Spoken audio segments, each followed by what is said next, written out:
Good morning, everyone. I think I think because my body is very well acclimated to some unholy combination of Eastern Australia time and California time, which brings up nice thoughts of tropical Pacific islands, especially given the Munich weather today.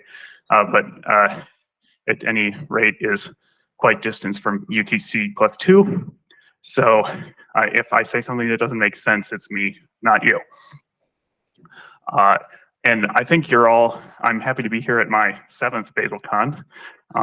And I think you all should be very happy to be here too, because I understood the tickets for this event were slurped up quite quickly and the secondary market was totally vicious. So I hope you didn't have to injure anyone to get in here. Yeah, I work at EngFlow. And we kind of specialize in road execution and visualization of build results with our build UI. This talk is not really about that, but I'd be happy to talk to you about those things too. And it's great, again, also to be in Munich despite the weather. You know, I thought this would have happened a lot earlier because, you know, half of the Google Delays team is here in Munich. But recently I was looking at my Bavarian holiday calendar and I realized they must have so much scheduling difficulties to get enough contingent stays to actually have a conference because there's just so many holidays here in Bavaria. Just to give you a sample, right? There's the normal Western sort of Christian ones like New Year's Days and Christmas, and then there's weird ones which you probably would only know if you are a Catholic, like Maria Himmelfahrt. That one is also a favorite of 10-year-old boys learning German. And there's also extended musical performances, which you can't, and of course down here there's the famous Oktoberfest, and we're just kind of getting out of the consequences of that. So, but yes, I'm glad that we finally managed to schedule this to come here and talk about build tools, and one in particular, which historically have been kind of a sad, neglected space, which is strange because almost anyone in software engineering has to deal with build tools constantly, but we don't want to talk about it. It's just kind of a lot of sublimated rage. And here's a quote about that. Build systems are sadly an unloved part of the software ecosystem, very much a means to an end and seldom the focus of attention. So this comes from the introduction to a paper called Build Systems a la carte. So when I first saw this title, I thought it was going to be an anthropological study of every single medium-sized company that I've worked at, where it seems someone early on had gotten a menu of build systems and then ordered every single one. But I think that would be a very interesting paper to read, but it's still yet to be written. Instead, this is a paper that surveys a whole bunch of build systems from Make to Bazel to even Excel, which you may not have known can be construed as a build system. And the authors sort of figure out in a crystalline way what the goal of a build system should be, you know, correct incrementality, and they figure out how all these build systems have to work in order to achieve that, and come up with sort of the theoretical underpinnings for build systems. So it's a very clarifying paper to read if you have spent any time working on build systems. There's some very nice ideas in there. I think we even have a author attending BazelCon. So Neil, are you here? Hi. Good work, sir. You might also see, if you, like me, spent a lot of your youth in the toxic cocktail of Ayn Rand and Haskell. One of the other authors is one of the Haskell Simons.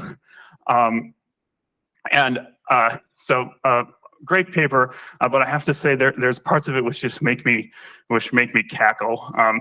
There's quite a lot of it is devoted to classifying build systems into applicative and monadic build systems, and what that means. And when I get to this next part in the paper, I always laugh because one of the things they do is re-implement all the build systems they discuss in terms of their little Haskell framework. So you come to this. which is the Bazel reimplementation. And like, oh, I mean, you know, 3 lines of Haskell to reimplement Bazel. Like, why do we have hundreds of thousands of lines of Java? Let's get rid of that and start using this. So this is very, very elegant. I also really like the subtitle of the Build Systems a la carte paper, Theory and Practice.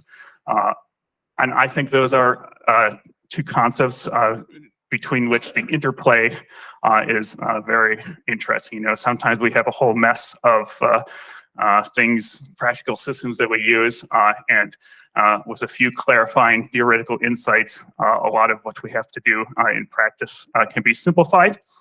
But at the same time, when we are working in practice, building systems, sometimes those elegant theoretical ideas don't translate quite so cleanly into the real world. And I think there's a lot of interesting play between the joints, and I like to look in that. So this talk has kind of a similar meta structure to my one last year, where I find something just that I find interesting about Bazel, and I pull on that thread, and then I see what we find. So last year I was talking about this weird misfeature called shared actions, and this year I'm going to talk a little bit about a Skyframe, which is a much bigger topic, and you could talk for 45 hours straight about. So it's just going to be kind of a little core sample. But I keep in the back of your mind this idea of theory and practice, and how those 2 talk to each other. You know, in practice, you always have to worry about error handling and user interfaces and performance and memory usage. Especially memory usage in the context of Bazel. So you may have seen in the previous talks, John and Toby, memory usage of Bazel is something that clearly preys on the minds constantly of Blaze Google engineers. And I have this theory that in the basement of Google, there's a whole army of gnomes who spend their days looking at heap profiles. Lukash is the gnome. Yeah, looking at heap profiles, and they scratch their long white beards, or Lukash's short, attractive beard, and they say, if we spent 3 months refactoring this subsystem, we could save 0.2% memory. And then someone's obliged to spend 3 months refactoring that subsystem. And so I didn't realize there was all these talk about memory usage, and I'm sorry for making fun of the little gains. But of course, if you do that enough, you can achieve some impressive overall usage. So John says that there's 25% reduced Bazel memory usage. I saw this comment in GitHub where someone said it's more than 30%. I'm not sure which one is the true one, but incorrect. So congratulations. I'm sure the rest of the alphabet soup is frantically working to cut down that margin, but enjoy your temporary victory.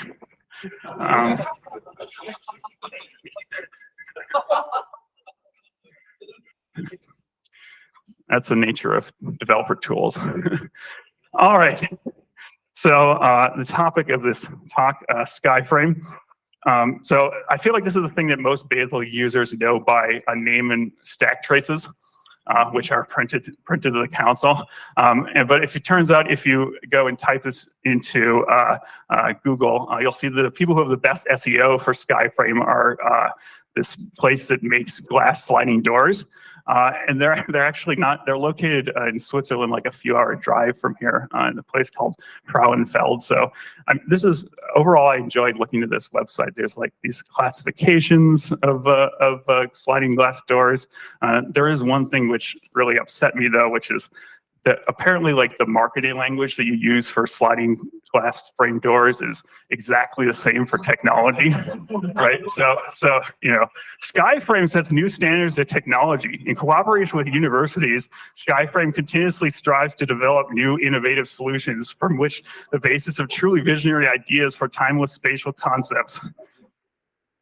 Like what, like it's just like marketing gobbledygook. Like you could be selling Bitcoin or like build tools or any sort of thing with like, did they get Mark Andreessen to write the copy for this?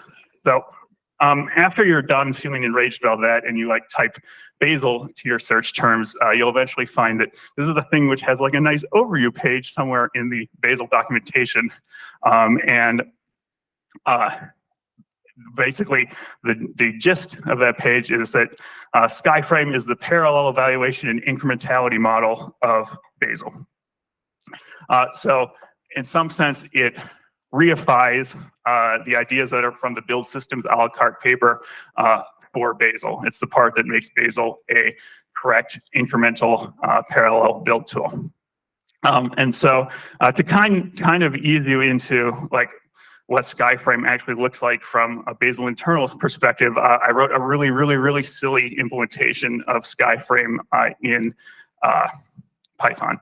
So my implementation of Skyframe here is on the right of the slide in this evaluate function, and you can see it's very simple. Basically, you pass in something called a key, which you want to evaluate, and then we check to see whether the key is already in the data dictionary, and if it's not there, then we compute it and stash in the dictionary. So it's basically a little memoization function. And then over on the left-hand side, I have my computations that I'm going to use in my little Skyframe here. And so I have two computations. I have the file key computation and I have the concat files key. And so the file key has an argument, which is a file name. And then when I compute it, it just reads that file and returns that as its result. And then I have the concat files key computation, which takes two file names as its arguments and returns their concatenated contents.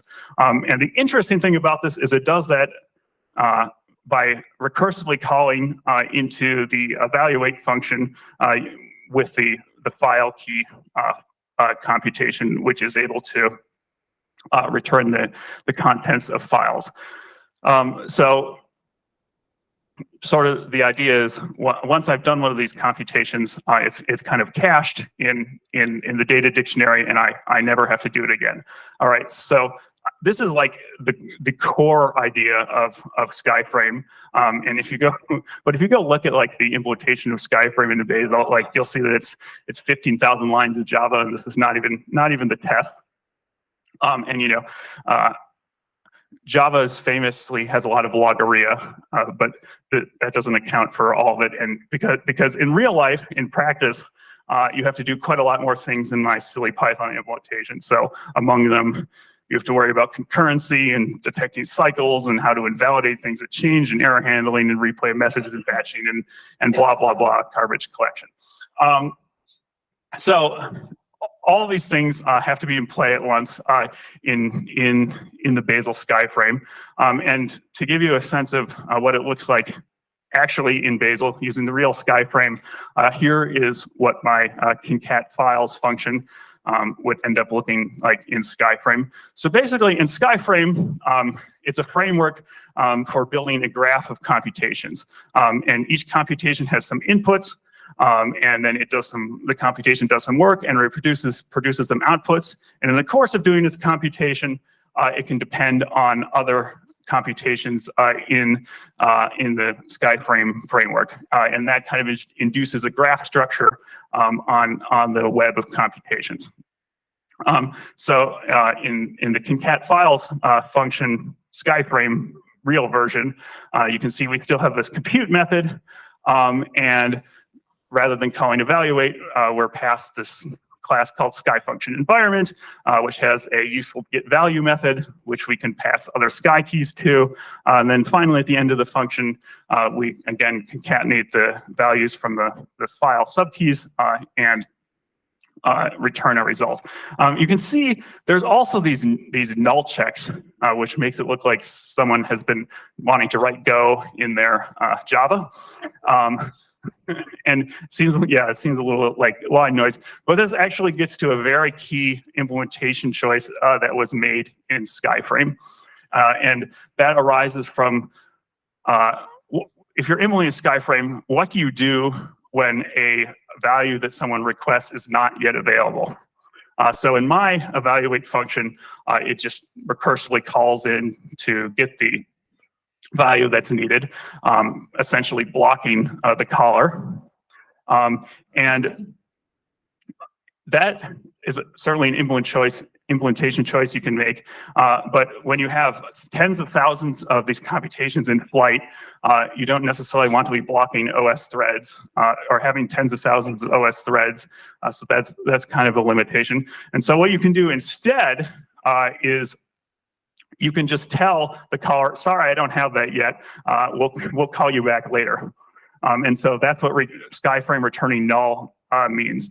And so if you are writing a Sky function and you get null back from Skyframe, you have to return null yourself, and Skyframe will call you back later. And that operation is called a restart. And that has a lot of implications, which I will discuss a little bit more of later because it's quite an interesting topic.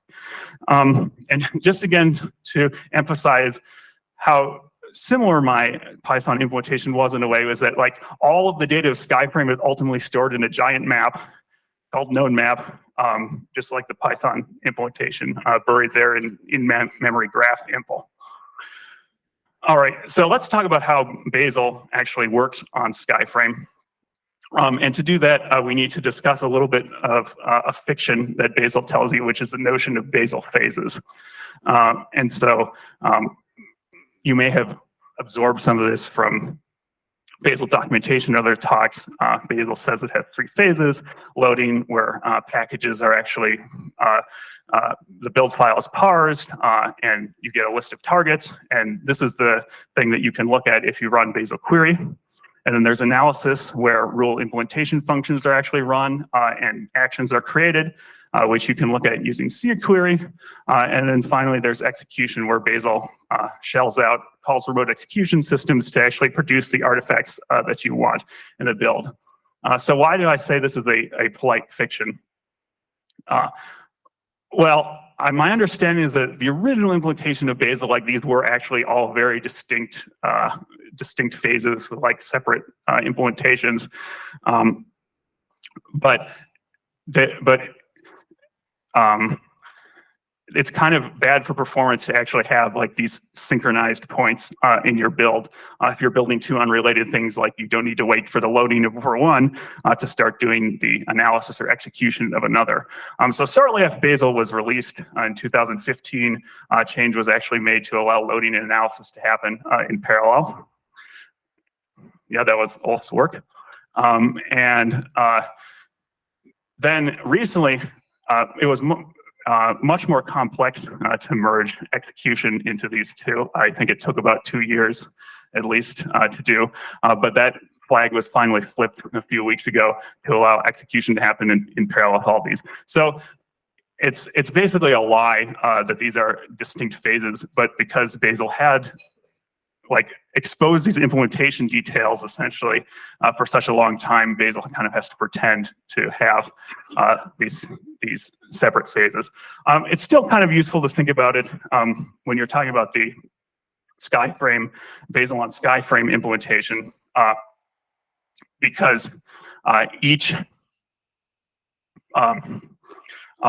phase essentially has like a core Sky computation that is actually implementing its functionality. So in loading, there's something called package function, which basically takes in a package and produces a package object, which has a list of targets and a bunch of other data about the package in it. And analysis, there's something called configure target function, which takes in label and a configuration and produces a configured target, so the providers of the target and also its actions. And then finally, in execution, there's unsurprisingly the action execution function, which takes in some actions that you want to execute and produces their artifacts by actually running the user actions. And so one other comment is that I've been talking about Bazel on Skyframe, and sort of Skyframe as the abstract framework. So it's like a separate Java package. In theory, you could like implement your own spreadsheet application on it. But my understanding is that Bazel on Skyframe and Skyframe are independent in sort of the same way that Belarus is independent from Russia. Like,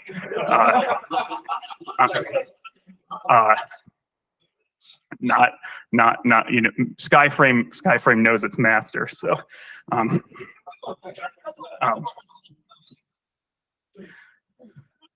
one thing I did want to dive in a little more about is restarts.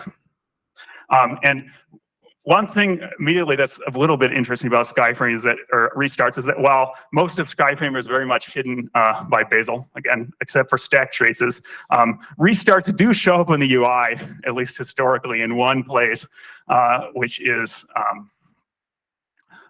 external repository fetching. So I don't know how many of you have actually seen Bazel printing out restarting. And that actually means that the Sky function that evaluates external repositories is going through a restart. And so not only is this unpleasant because that doesn't sound like a thing that should happen when you're downloading stuff or unpacking, but sometimes it could also mean that you would actually refetch archives multiple times, so it would have pretty negative performance implications. And that was also pretty recently fixed or an experimental mode was added to maybe fix it. Okay. So I have the Bazel team up here like telling me that nothing is good. So people are thinking about it, right? Yeah.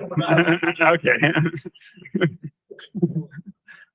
Okay. The other thing about restarts is that they have this almost theoretical problem, which is that if you have, say you have a really stupid Sky function like this, the concat many files function you got tired of too, where you basically fetch tons of files and at the end you finally concatenate them. Well, suppose none of the dependencies are available for this function the first time it runs. Then you'll find out that you need the first, Skyframe will find out it needs to fetch the first file, and then this function will be suspended, and then it'll be called again, and it'll get the first value, but it won't, then Skyframe will learn about the second value, and so on and so forth. And so this is kind of like a classic way to get quadratic behavior. And of course, many Sky functions are not written in such a stupid way. And Bazel got by for a very long time, just kind of ignoring this problem. But eventually, about 2 years ago, someone added a formal way to cache state across Skyframe restarts. And the way that works is that there's this other method on the Sky function environment called getState, and that returns to you either a new state object if this is the first time you've been called, or one that's been cached if you've already been run, and you sort of get to define your own state class for your Sky function. You can put whatever you want in there, and then you can, later in your Sky function, you can see if you've already computed something, and if so, avoid doing work. So one thing that is a little sad is, we're keeping more memory around, which means the memory gnomes will get upset. So this change also was accompanied by one to drop the state if Bazel feels like it's under memory pressure to keep the memory gnomes in the basement happy. But of course, this seesaw can go both ways. The other thing I find funny about this is that Nathan clearly does not live in a country with enough holidays. Poor guy.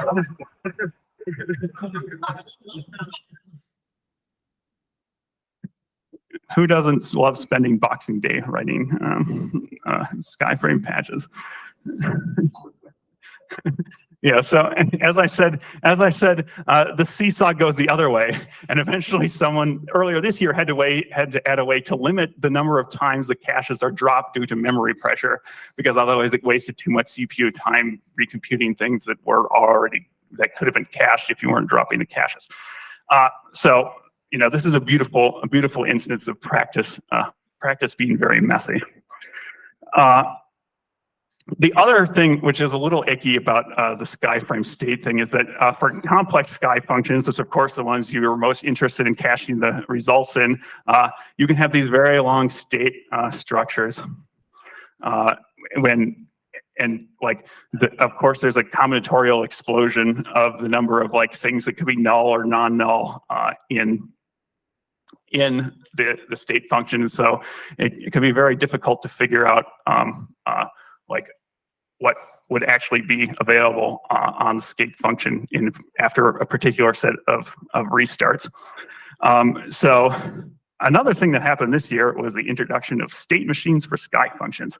And I have to, whoever wrote this, like the most beautiful documentation for it. Like it's better documented than most like Bazel external or user interface things. Like it's this beautiful document with like a tutorial on how to use state machines. So I just want to spend like several minutes almost praising this because more people should do that, and it's such an exception for much software that its internals are documented this well. But basically, the state machine is a way to express, using the state machine abstraction, of course, all the computational states that your Sky function can be in. So, of course, in Java, you need to have like lots of classes and callback to do this. But basically, you end up defining a state machine and has a step, and then the step can depend on Sky values or other state machines, and then when those are done, you get to accept their results. So it's a much more structured way, and it ends up breaking up those giant state classes. I don't actually think that readability was the main reason that this thing was introduced. It also solves some like very obscure problems with artificial synchronization points in Sky functions that were hard to fix otherwise, but I found the readability part to be quite an improvement over the old states. It also, in the documentation, it has this really interesting diagram, which is supposed to, I think, express how you can have a whole tree of state machines connected to each other. To me, this looks more like a really difficult IQ test or a really futuristic design of a sliding glass door. My final kind of observation on all of this, as I was thinking over this, in conclusion, is that we have all these things nested with each other. We have state machines in our Sky function forming a big tree, and then that's running on top of Skyframe, which is kind of this parallel evaluation framework, which you couldn't fit into a state machine sort of extension. Of course, this is all running on the JVM, which is translating bytecode into machine code for the microprocessor to use. And microprocessors, of course, are notorious for doing their own set of magic and translations behind the scenes.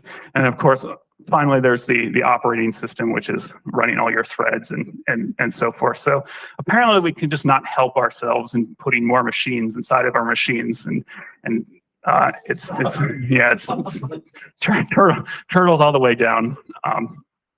Something I find pretty interesting. And with that parting thought, I've been asked to leave a few minutes for Q&A. And if you celebrate Reformation Day, happy Reformation Day. Thank you.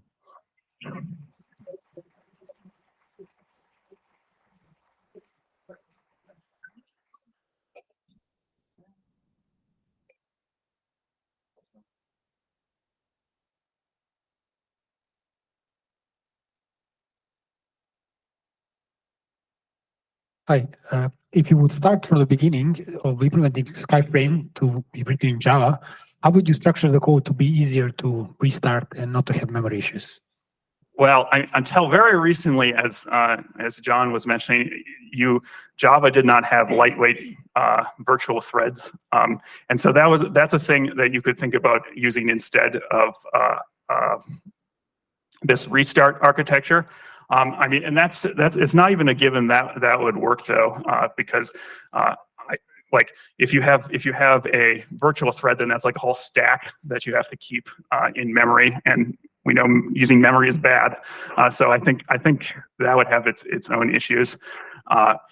And there's also if you have a language which has stackless coroutine transformation, for example, Rust, you can use that to have a similar sort of virtual thread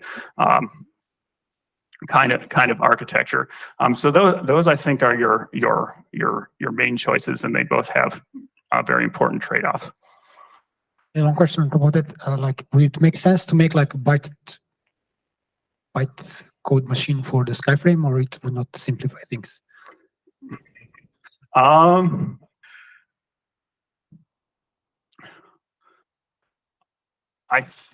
think that most Skyframe's computations are sort of large enough that the amount of time that you spend in Skyframe, or I guess it depends on what the reason that you were doing that it would be. I'm not exactly sure. I'm just asking if it makes something simpler. No?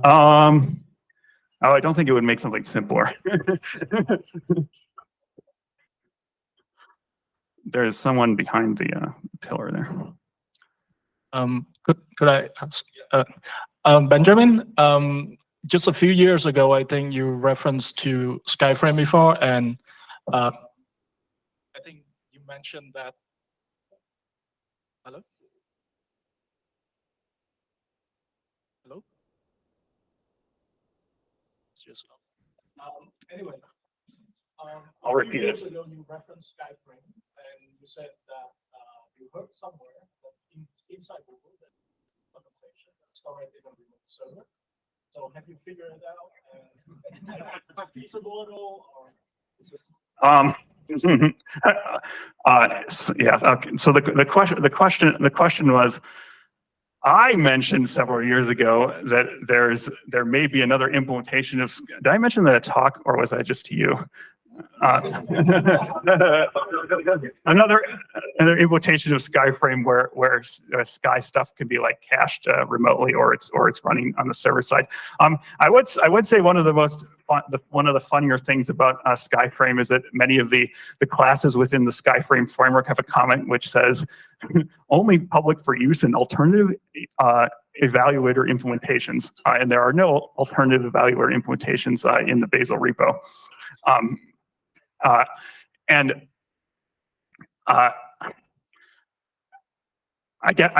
of feel like I should not say more on record. There is a keyword called skygraph, though.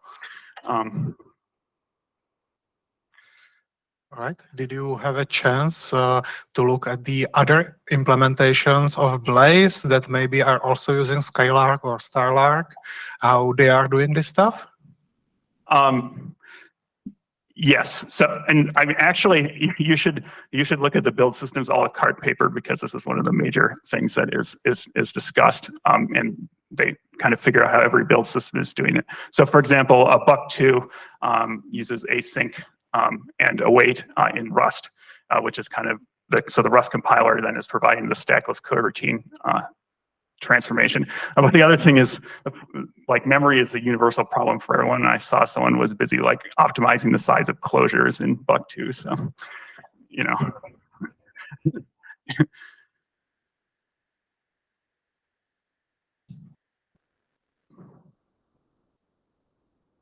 All right. Well, thank you very much again for your attention, and I guess we get a break now.